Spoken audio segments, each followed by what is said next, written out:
Hey everyone, it's Nick from Nick's Crossing. Welcome back to the train room for a great video today. Today we're going to be talking about Deca, my PRR Decapod. She is all fixed, painted, and working great. So here we go, guys.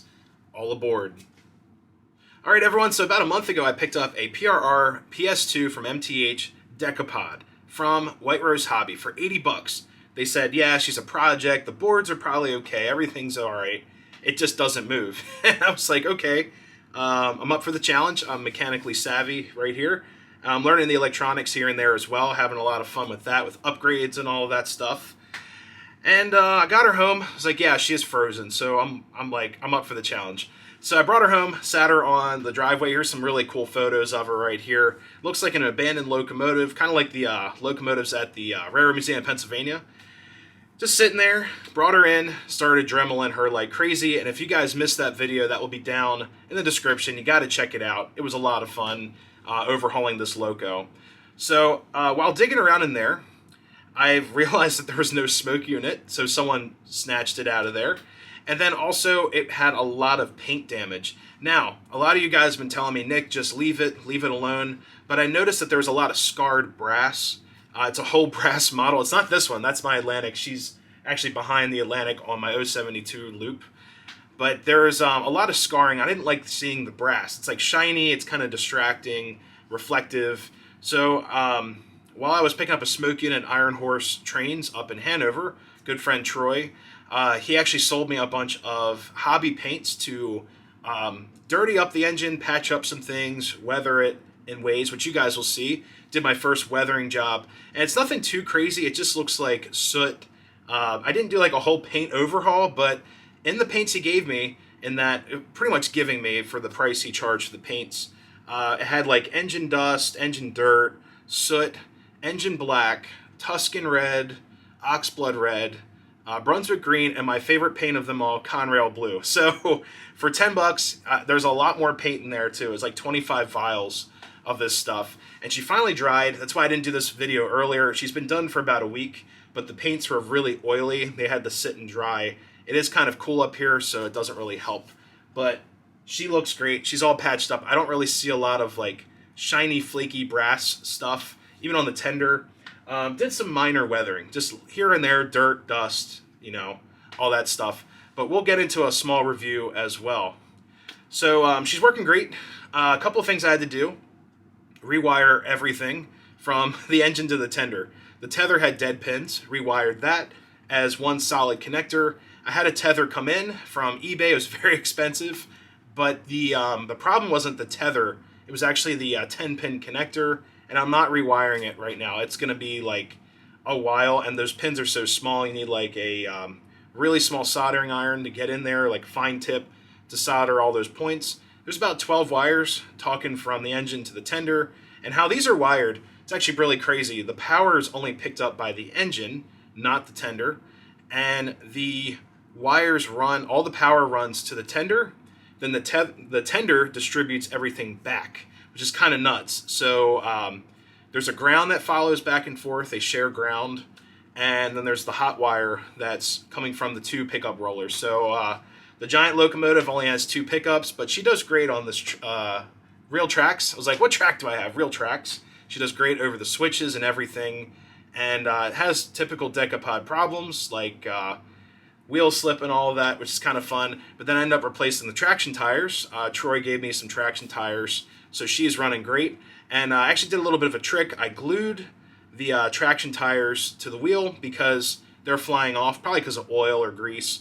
So what I did, I took a pick tool, like a curve pick, went underneath, just did a dot of super glue and 3 points. So 3 points of contact can never fail. And now she's like, it doesn't even scoot. Like some of my engines I can scoot. This thing doesn't move. It's like, it's glued to the track. It's awesome. So yeah, let's talk about a Decapod really quick. There's some stats right here. So Pennsylvania Roads class, what's that, I1? The I1s, there you go. Steam locomotives were the largest class of 210-0 decapods in the United States. 1916, 1923, 598. So 600 pretty much of these guys are made for the PRR. It's nuts. 123 at Altoona Works and 475 at the Baldwin Locomotive Works. So my favorite Decapod that survived, obviously, Engine 90 at Strasburg. Awesome machine. She's a little bit smaller than this Decapod here, just by a hair. This one's just, it's massive. A couple of cool stats here. Let's see. So 210 wheel type. The let's get into loco weight, 386,100 pounds. That's a big girl right there. Fuel capacity 18.7. So 18.4 long tons. Pretty cool. 10,300 gallons of water capacity and 250 psi boiler pressure. That's pretty cool. Max speed is 50. And I know that these were made for hauling freight. Coal drags. This program in this locomotive is actually for coal. It'll talk. I'll let the camera sit there for a little bit. You guys can hear the engineer and fireman and possibly conductor talking. It's really cool. And I'm very impressed on the construction of this MTH locomotive. So it's pretty cool. To spin you guys around, we'll bring Deca in. We'll get a good look at it.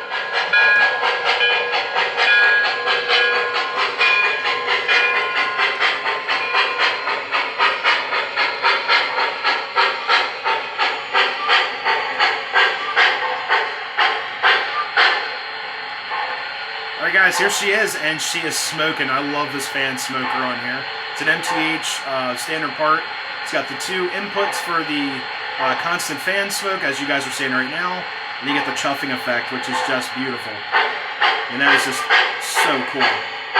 So a couple of things before we look at her in detail. While she's running, we're going to put her in neutral, and we're going to let the crew kind of talk. And they do talk a lot.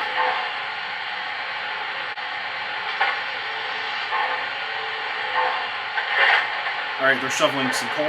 It's that sound right there.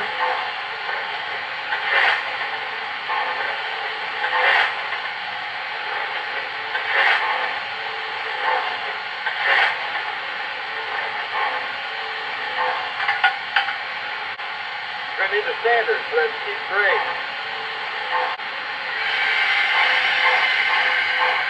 There's the air pump kicking in. Sounds like they're doing like a brake test, which is really cool.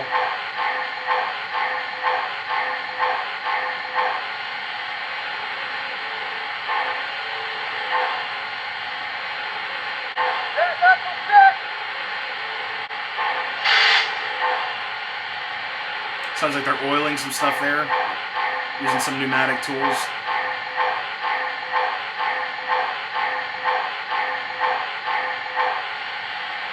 You gotta amputate that bad odor. Talking about a bad order car, a BO.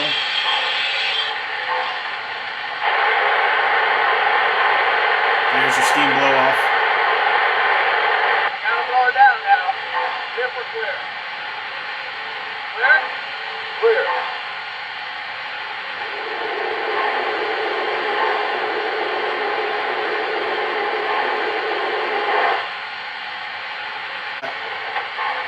Sounds like they're doing some other things in there. But just to give you guys a little bit of a taste of what this engine can do and what it does and all the cool features of PS2. Look, he's just saying we're all set. There you go. So I'm going to shut her down. Does a little shutdown cycle.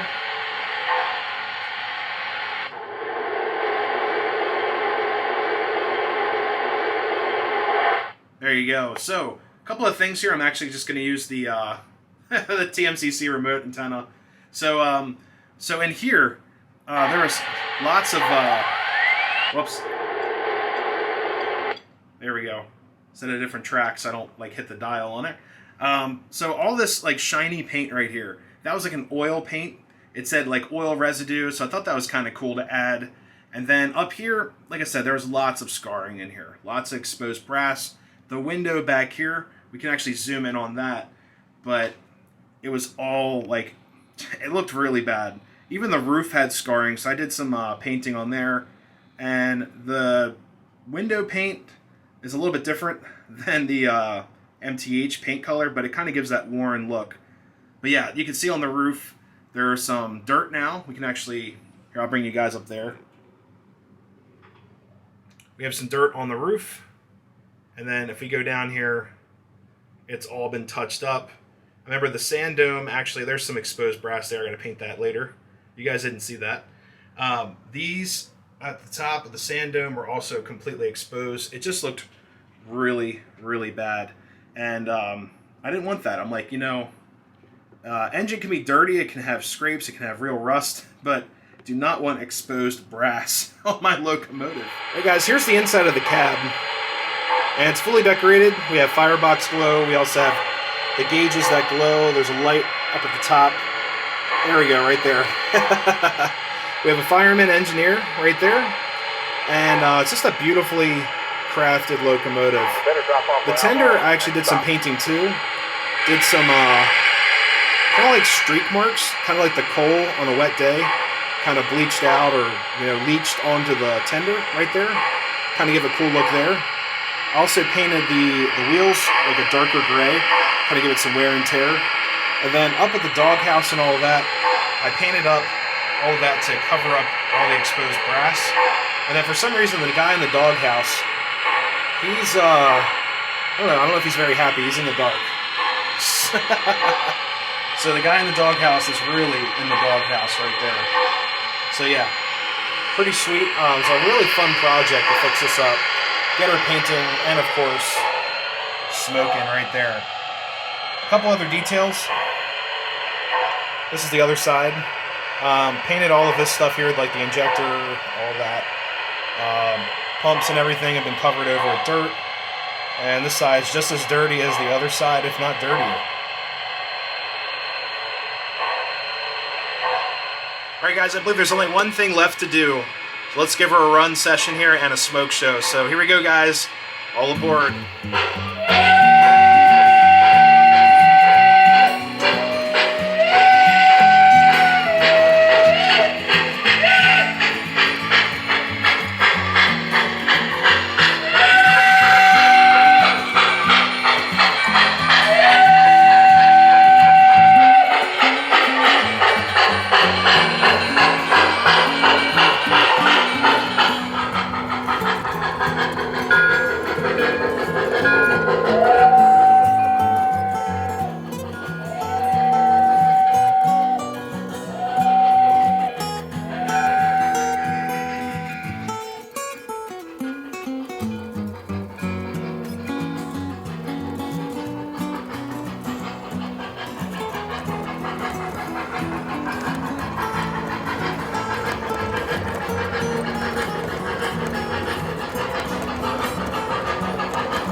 everyone, hopefully you enjoyed this Decapod project. It has been a challenge, and I love challenges in the hobby. It teaches me new skills, teaches me new things like painting, wiring, in this case, refurbishing something that's completely, electronic. Nothing like the electromechanical stuff of the post-war era that I'm used to fixing. Something kind of new and out of my comfort zone, but for 80 bucks and then $25 for the smoke unit, so 110 bucks with taxes, all that fun stuff. Uncle Sam's cut. We're doing pretty good, so I'm going to call it the deal of a century. But it's such a fun locomotive to run up here. I'll just crank her nice and low and just kind of like let it run around. It's actually one of the first engines in my collections with a synchronized chuff and puff smoke unit, so this is so cool. I'm addicted to that, so I think now on I'm going to look for engines like that have, chuff and puff smoking, all that fun stuff. But anyways, guys, if you're new to the channel, always consider subscribing. If you enjoyed this, give it a thumbs up, really helps out. Love reading your guys' comments. Hopefully we get more of these videos in the future. Until next time, everyone, happy railroading. We'll see you the next time. See ya.